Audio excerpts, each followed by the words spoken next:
मंडळी, तमिळनाडूमध्ये कदाचित नवा इतिहास रचला जाणार आहे.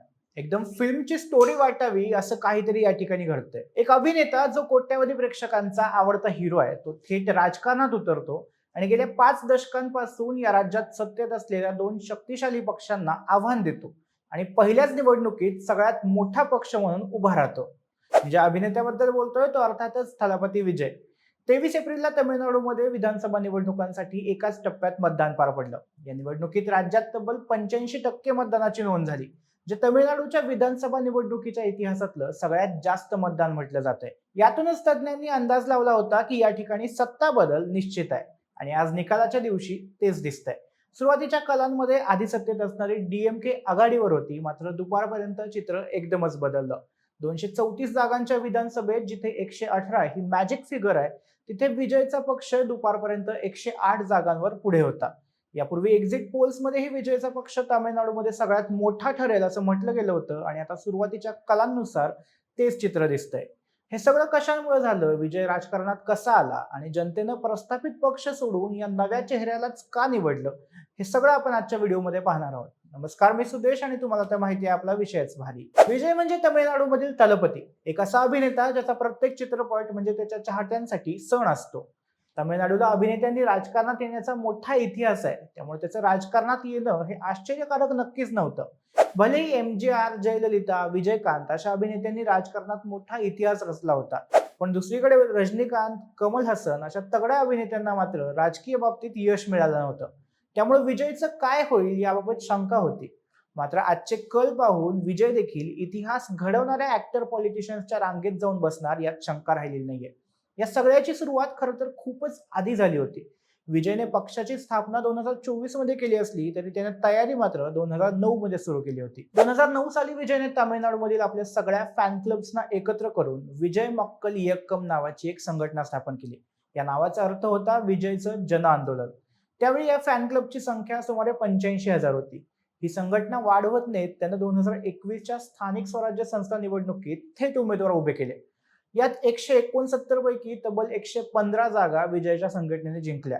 इथेच लक्षात आलं होतं की जी गर्दी विजयचे सिनेमे पाहायला येते, तीच मतपेट्यांमध्येही येऊ शकते. त्यानंतर मग 2 फेब्रुवारी 2024ला विजयने तमिळगा वेट्री कळगम म्हणजे टीव्हीके पक्षाची अधिकृत स्थापना केली आणि आता हा अवघ्या 2 वर्षांचा पक्ष तामिळनाडूमध्ये इतिहास रचताना दिसतोय. विजयने जेव्हा पक्षाची घोषणा केली तेव्हा तो भाजपच्या विरोधात असणार हे स्पष्टच होतं. काही तज्ज्ञांनी असा अंदाज मानला होता की तो डीएमके सोबत जाईल, मात्र विजयने आपल्या सभेत हे दोन्ही पक्ष आपले विरोधक असल्याचं घोषित केलं. भाजप आपला वैचारिक विरोधक आहे तर डीएमके आपला राजकीय विरोधक असं त्यानं स्पष्ट केलं होतं. तो म्हणाला की भाजप फूट पाडण्याचं राजकारण करते तर डीएमके आता एका कुटुंबाचा पक्ष झालाय, जो आपल्या स्वार्थासाठी द्रविडियन आयडेंटिटीचा वापर करतो. याच वर्षी मग ऑक्टोबर महिन्यात विजयने आपल्या पक्षाची पहिली राजकीय परिषद घेतली. यात त्याने सेक्युलरिझम, सामाजिक न्याय, समता, द्विभाषा धोरण आणि लोकशाही अशा सगळ्या गोष्टींबाबत आपल्या पक्षाचा स्टँड जाहीर केला आणि तो तमिळनाडूच्या जनतेला आवडला. या सगळ्यात आधी सत्तेत असलेल्या डीएमकेनं विजयला भाजपची बी टीम म्हणायला सुरुवात केली, कारण विजयने अजून भाजपवर थेट टीका केली नव्हती. त्याचं लक्ष पूर्णपणे डीएमकेवर होतं. त्यानं तसं जाहीरपणे सांगितलंही होतं. मात्र कारोडमध्ये झालेल्या चेंगराचेंगरीनंतर सीबीआयने विजयला वारंवार समन्स पाठवायला सुरुवात केली. तेव्हा मग टीव्हीकेने भाजपवर थेट हल्ला चढवला. पण मग जनतेने आधी सत्तेत असलेल्या डीएमकेला का नाकारलं? त्याची भरपूर कारणं आहेत. पहिलं म्हणजे घराणेशाही. द्रमुकमध्ये आधी करुणानिधी पुढे होते, मग एम के स्टॅलिन पुढे आले. त्यानंतर आता एम के स्टॅलिन हे उदयनिधी स्टॅलिनला पुढे करत असल्याचं दिसून येत होतं. एकीकडे द्राविडियन सामाजिक न्यायाची भाषा करायची आणि दुसरीकडे पक्षात घराणेशाही जपायची, हा विरोधाभास जनतेला खटकत होता. दुसरं म्हणजे भ्रष्टाचाराचे आरोप. उदयनिधी स्टॅलिन आणि मुख्यमंत्र्यांचे जावई व्ही सबरीसन यांनी तब्बल 30,000 कोटी जमवल्याचा आरोप करण्यात आला होता. सोबतच बेकायदेशीर वाळू उत्खनन प्रकरणही गाजलं होतं. तिसरं मोठं कारण म्हणजे विजयचा जननायकन चित्रपट. पोंगल सणाच्या निमित्ताने खूप आधी हा चित्रपट रिलीज होणार होता, मात्र निवडणुकांचं कारण सांगत सीबीएफसीनं त्याचं सर्टिफिकेशन लांबवलं. मात्र त्याच वेळी उदयनिधींशी संबंधित असलेला दुसरा चित्रपट आरामात पास झाला. त्या बाबतीत देखील जनतेला दुजाभाव दिसला. हे तर झालं डीएमकेचं. अण्णा द्रमुकची वेगळी स्टोरी आहे. जयललिता यांच्या निधनानंतर या पक्षावर खऱ्या अर्थाने नेतृत्वाचं संकट आलं. पलानीस्वामी यांनी पक्ष सांभाळला, मात्र पुढे सत्तेत येणं त्यांना शक्य झालं नाही.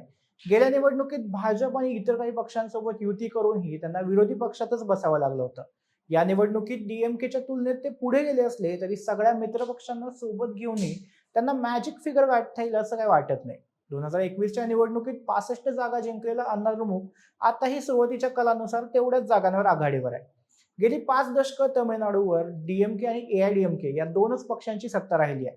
मात्र या दोन्ही मोठ्या पक्षांना बाजूला सारून जनतेनं अवघ्या 2 वर्षापूर्वी तयार झालेल्या पक्षालाच का निवडलं? याची बरीच कारणं आहेत.